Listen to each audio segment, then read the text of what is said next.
Cowboys is a real thing. And we'll talk about why so few college football coaches are actually getting NFL head coaching jobs and if this means that NIL stability is on the horizon. And is Chip Kelly a trendsetter or will he be back as a head man in college football after this Ohio State season? And Notre Dame. Everybody wants them to join a conference, but after this national championship run, it is not happening. And I'll tell you why. And college football coaches want the transfer portal window shrunk, and they have voted. That and so much more here on Unafraid Show. Make sure that you like, subscribe, get notifications, and tell a friend about the show and share. Let's get to it. Deion Sanders to the Cowboys. Oh, yeah, there's been a lot of talk about that over the last few days. But I believe that shows that the Dallas Cowboys are on the no-plan plan. And that's honestly, it's no knock against Deion because Deion Sanders, I believe, is a good coach. The dude has shown he can win. He has built a program at Colorado, 4 wins the first year. This year, they were in contention for the college football playoff. But the question is Deion cut out for the pro game? I've talked to people around the Deion circle, and these are the same people that told me he was headed to Colorado before it was even announced, before the rumors came out. And honestly, they don't believe at this point in time that there is anything to it. Unless, and I got this big unless there is an opportunity to coach Shedeur and Shiloh. Now, Shiloh's going to be the easy one because he's not going to be a first-round pick, not going to be a second-round pick. So at some point in time, if Deion got the Dallas Cowboys job, getting Shiloh is the easy answer.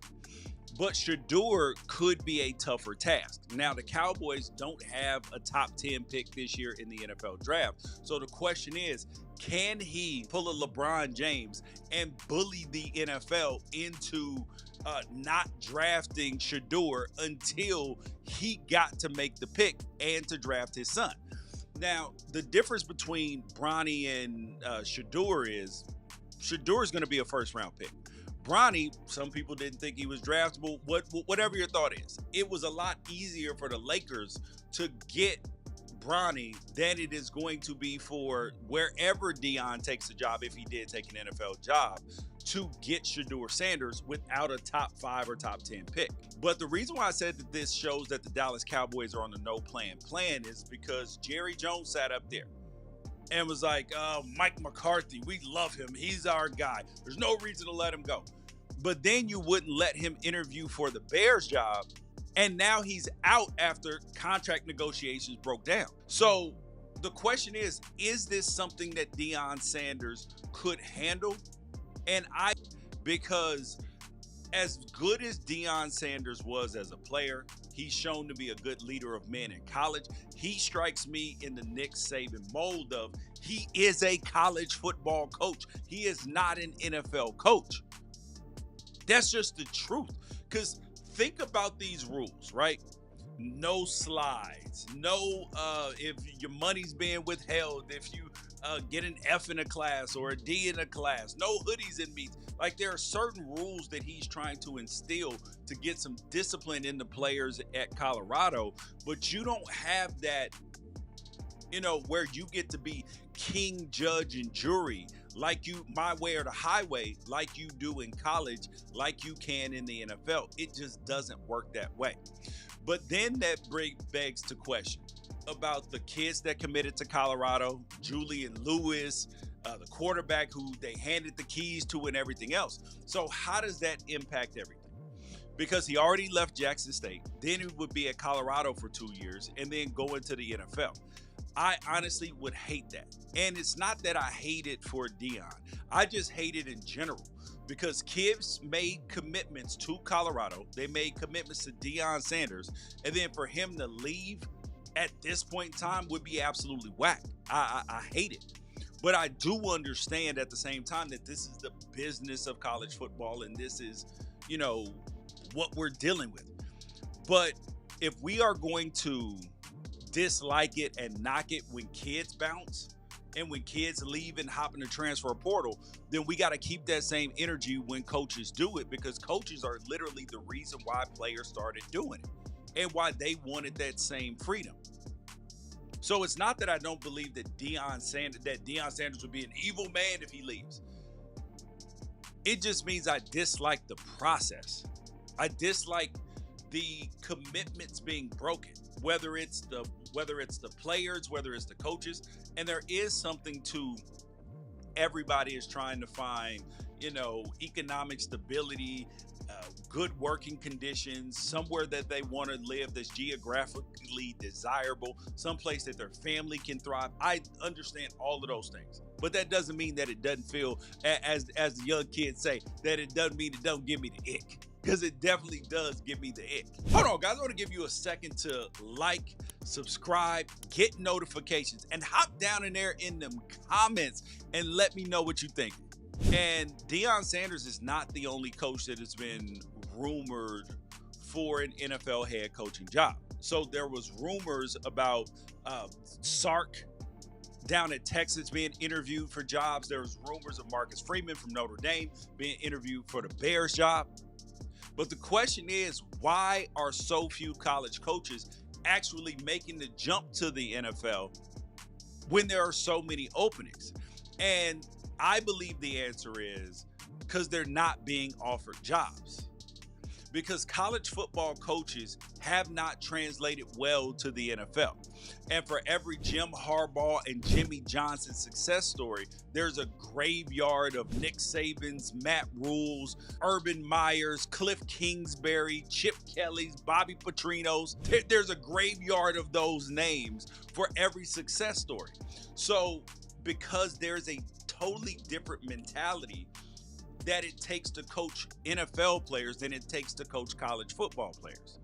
Because if you're going to coach college football players, coaches historically have been, like I said about Deion, the judge, the jury, my way or the highway. This is my program. Get the hell up out of here. I hire who I want. I do whatever I want to do around here. I'm the king in the city.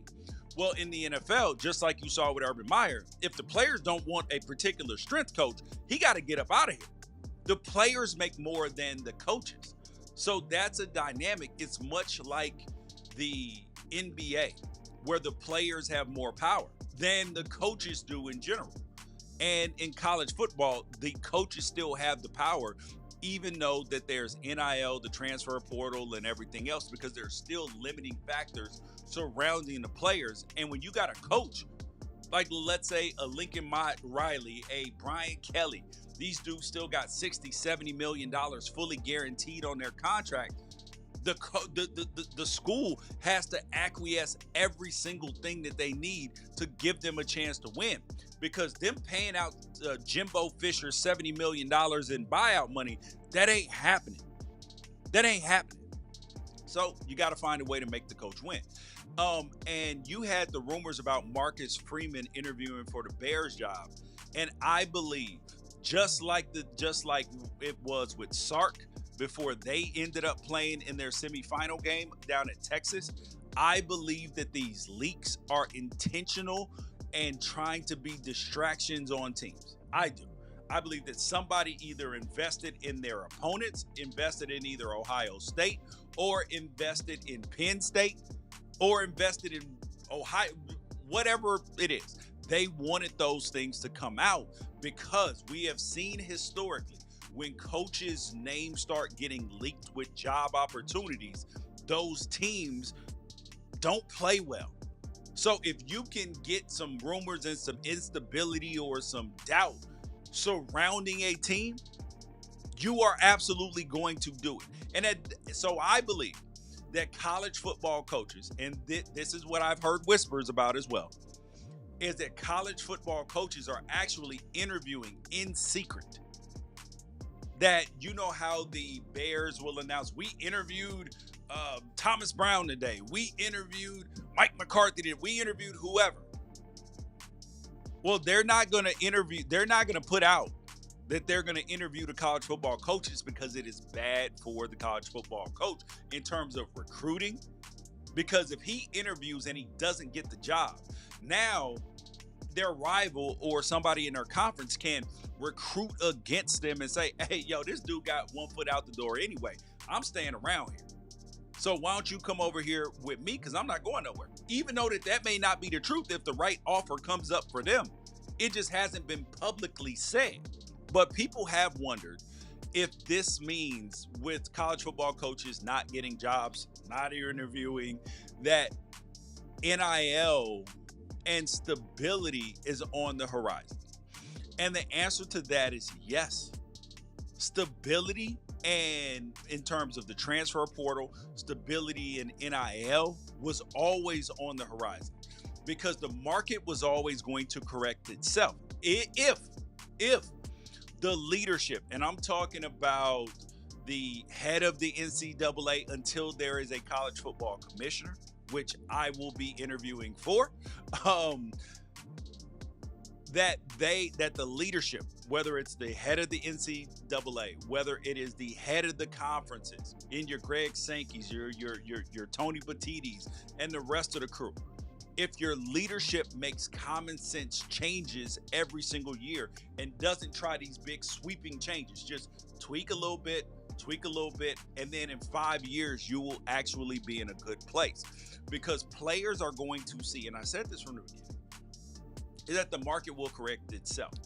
That players will start to see, hold up, transferring is not necessarily the best thing for me. And coaches are starting to see that stability matters more than just jumping from job to job because that'll either pay more or it's got a better logo on.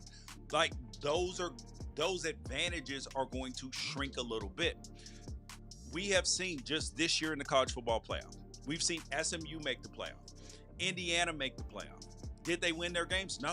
But just the fact that you can see those logos in there, Arizona State, now those coaches can go out and recruit and say, look, we're a team that can make the college football playoff and have a chance to win a national championship. We need you here, 5-star. We need you here, all you 4-stars or these 3-stars that we feel are misranked.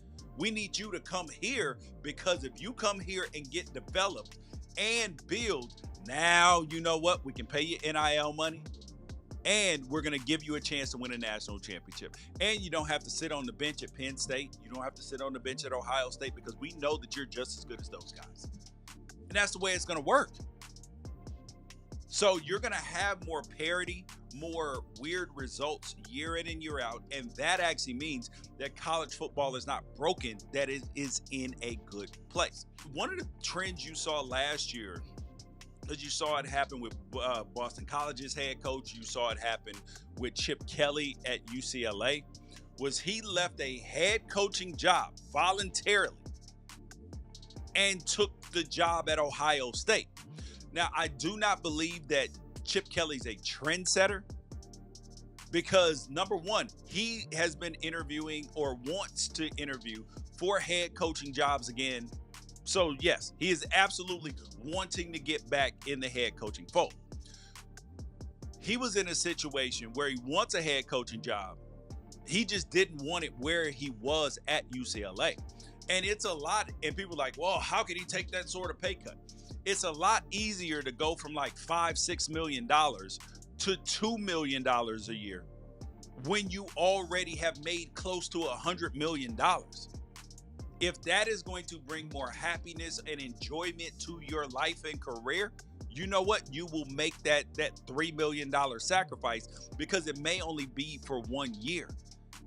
Because when you got all of that type of money in the bank, it is a lot easier to make decisions not based upon money. Because now you're like, okay, where am I going to be happy? Where's the opportunity at? Now, Chip didn't like his situation at UCLA. And is some of that his fault? Yes, because he created a lot of it. He brought the coaches on staff. He recruited the players. He recruited. There wasn't a lot of energy around the program. Now, is Chip a very good ball coach? Yes. Look at Ohio State's record. Look at their offense, 100%. But he's a ball coach and not an extras coach. And I think that's going to leave Chip Kelly in a weird spot in the world of college football, because even when he was at Oregon, there were a lot of Oregon boosters who weren't happy because he's not a glad hand the boosters kind of coach. He's a go out on the field and get wins type of coach. So he either has to, and he's not a huge recruiter when it comes to early recruiting of freshmen, sophomores, and this is the game now.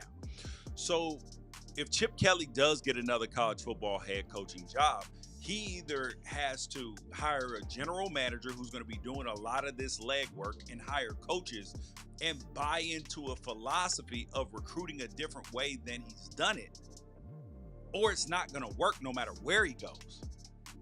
So, like, you know, a man's strengths flow from the same well as his weaknesses. So Chip Kelly's strength is a ball coach, X's and O's. He's a good leader, knows how to, you know, handle and manage a locker room, everything else. But the extras are the difference between winning and losing in big-time college football now. Just the truth. Hey, y'all, I'm going to give you a second to pause. So go share the video. Go share this with somebody that loves college football and needs to hear this like you need to hear it. Notre Dame, when I say the boy's got his own money, the boy has got his own money. So Notre Dame has fully funded their NIL for next year and probably some years after that, depending on how much they're out there paying with this national championship appearance. And for them, there is no reason to ever join a conference. Why would you join a conference? You are Notre Dame. You don't have to win an extra game in the conference championship game. You can literally set your entire schedule, play whoever you want. You got to deal with NBC that pays you damn near the same amount that it pays other conferences. You are in a conference when it comes to your non-football sports. And you just had the Big Ten, the ACC, the SEC all try to strong arm you and threaten you with money and a first round bye in the college football playoff about joining a conference and put that pressure on you. And Notre Dame responded, and Marcus Freeman responded by making the college football playoff championship. And that's $20 million that they are going to make from the college football playoff already. $20 million just in payouts. Now, you might say, oh, George, that's only part of a college football athletic department budget. Yes, right? Only part of it. But let's look at how the math works. They already have their NBC deal and everything else that's paying them 40 some million from everything, right? The Big Ten schools are making apparently in between 60 and 100 million over the next few years. Well, Notre Dame already is making 40s of millions, plus the NCAA tournament money that they get. And you counter that with what Ohio State is getting. So Ohio State is making $20 million from this college football playoff too. But the difference is that money gets split 18 ways in the Big Ten. Now, yes, Indiana, Oregon, and Penn State make up for a lot of that money, but because they paid for them themselves and contribute something to the Marylands, the USCs, the UCLAs of the world, the Minnesotas, and everybody else. But Notre Dame is coming out on the winning end because they're making more money than they were already making. And if they can navigate their schedule year in and year out to 11 wins, they're going to make the college football playoff at 11-1 every single year. So there's going to be no reason for them to join a conference. It would make zero sense. But now the question is, if Notre Dame does win a national championship, what does that say about their former coach, Brian Kelly? Because this is the same guy who said that Notre Dame, no chance to win a national championship because of the resources, academic restrictions. It will make Brian Kelly look goofy. Even Notre Dame just making it to the national championship makes Notre Dame look great, and it makes Brian Kelly look like a liar. I'm talking about a liar just about college football, because Brian Kelly, look at what he's doing down at LSU. He went down to LSU to run away from the difficulties of Notre Dame, and despite them being a college football blue blood, despite him playing in a national championship prior to that, he was like, they don't have the resources, the academic restrictions are too high, you can't win there, I'm going to LSU. And then he said, After he got off of that fake accent, he said, "Judge me year 3 at LSU." Well, here's the judgment. 9-4. You lost to USC. You lost to Texas A&M. You lost to Alabama. And you lost to Florida. 3 of those 4 teams aren't even ranked at the end of the year. Aren't even ranked. It would be different if you lost to Texas, Georgia, and if you lost to Texas, Georgia, and Tennessee, all 3 teams that made the college football playoff. But no, you lost to teams that were running around 500 at Bama, Florida, and USC. And Texas A&M didn't finish ranked. What are we talking about here? So yes, Brian Kelly will look goofy. He will look like a liar football-wise. And he is going to be, if he were not having that guaranteed contract down there, he would be on the hot seat right now down at LSU. But he's going to have time to fix it, and we'll see if he does. Speaking of college football coaches, though, the college football coaches, they have voted unanimously to show support for the FBS, that there will be a proposal that would reduce college football's transfer window from the 2 windows in the winter and then in the spring to a single 10-day period in January to preserve the integrity of bowl season and put some guardrails on a system that a lot of coaches, say is currently broken. And during their meeting at the 2025 AFCA convention, that's where all the coaches get together and, they get jobs and talk to each other and everything else. The coaches supported a move to a single portal window from January 2nd to January 12th. And that would start in the 25-26 academic year. Now, that would eliminate the December and the April window for transfer portals. And now the recommendation goes to the NCAA Oversight Committee, which is ultimately the NCAA Division I Council would need final approval after that, which is far from guaranteed. I understand the sentiment, but this should never be done. Look at the dates that they proposed, January 2nd through January 12th. First of all, a lot of these schools start, like this year, they started January 6th. And I think last year the school started around January 2nd. I'm talking about that's what happened with my kids' school and other kids' school, particularly if you're on the quarter system as opposed to the semester system. So imagine a world where you can only hop in the transfer portal during a time where school has already started for at least a week of that. And now you got to hop in the transfer portal. Now it takes time after you hop in the portal to find a place because you might have to take some visits, have a couple days to make a decision, and then go. Now we're all the way at the end of January, and now these kids can't get into school because there's a significant problem with the calendar. There's a problem with when college football starts and ends, and when the transfer portal starts and ends, and when the academic calendar starts and ends. So the answer to the question should probably be to move the college football season back. And when I say back, I mean back to an earlier start. So instead of starting like next year, August 23rd maybe is the first game, maybe you start a week earlier in the middle of August, or you start at the beginning of August, because now that can get your season over. You can get your bowl games in and then still end up having a transfer portal window. And you can back the transfer portal window up so it's while people are on break. The way because if we're talking about student athletes, the student should come first. Because the other problem that we've been talking about is when these kids continue to transfer, a lot of their academic credits are getting lost. They're not finding the same majors, and they're not graduating. So, and also, the the other part that we're not thinking about that we are thinking about, that the coaches who were at the AFCA convention, they're trying to make it easier on them, when in reality is coaches continue to leave all year round. And a lot of them leave after the season is over with.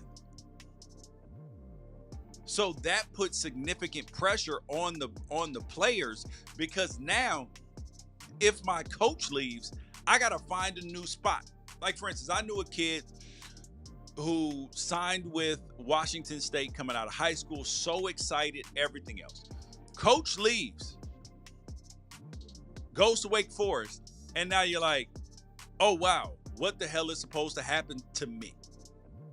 The kid ended up at Wake Forest, but what does that do to Washington State's recruiting class? What does that do if the coach was like, I like you for Washington State, but don't really love you in the ACC at Wake Forest? That's a whole different conversation, and a lot of kids get stuck in situations like that. And the coaches, I understand where they want to make their life easier, but for the head coaches, and I've said this over and over again, if you're making $2-3 million or more per year, I don't want to hear you complaining. I don't. You're getting paid the big bucks to figure it out. You're getting paid the big bucks to deal with the problems. Is it hard? Yes, every job has problems. My job got problems. Nurses, firefighters, teachers, dentists, everybody's job has problems. And the more money that you make, the more problems that you get to handle. So we don't want to hear it. All right, next thing up, we got to visit Penn State for a second, because this has been talked about ad nauseum. So Penn State played their college football semifinal game and did not have against Notre Dame, and didn't have a single solitary wide receiver catch in the entire game. So there has been a lot of heaping of praise on Drew Allar. There has been a lot of negative reaction toward Harrison Wallace, Julian Fleming, and the rest of the wide receiver core. And they are the ones getting the blame. But I am here to inform you, this is a 3-person problem. This is Andy Kotelnicki, their offensive coordinator. This is his problem. This is the wide receivers problem. But even more than anything else, this is a Drew Allar problem. And Drew Allar, who we've been told is the second coming of everything. And I was never a Drew Allar fan, but I do believe he got better this season. And now I'm like, oh, I'm intrigued. Until the semifinal game, and I was like, ugh, that's the Drew Allar I remember. Now, the kid is good, right? He's talented, he's big, he's strong, and I'm happy he stayed in school, because now he gets a chance to fix those holes in his game.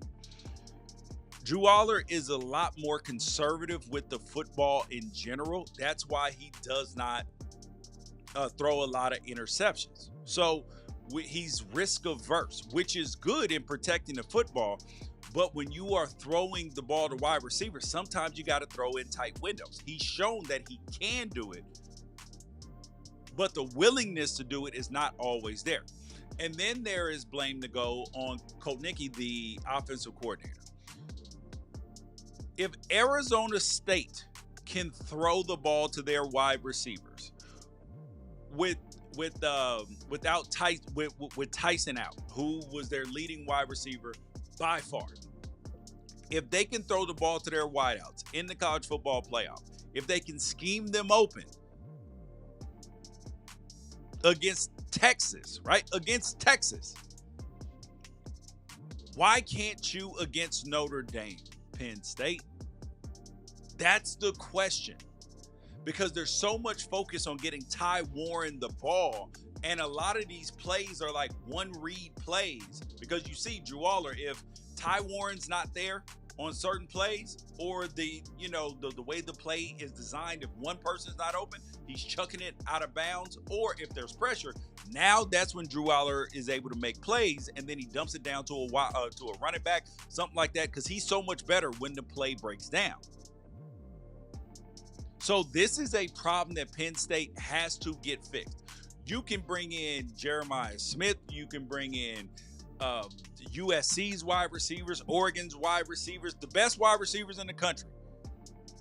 And until you fix the philosophy, it's not going to work. Until you fix the mentality of the quarterback and the philosophy of the OC, who I do believe is a good OC. But remember, everybody has stuff that they have to fix. I'm a work in progress. You're a work in progress. So this isn't downing them. This is just the reality of the situation. All right. Last thing up. What is the point of the Bill Belichick to the Raiders rumors?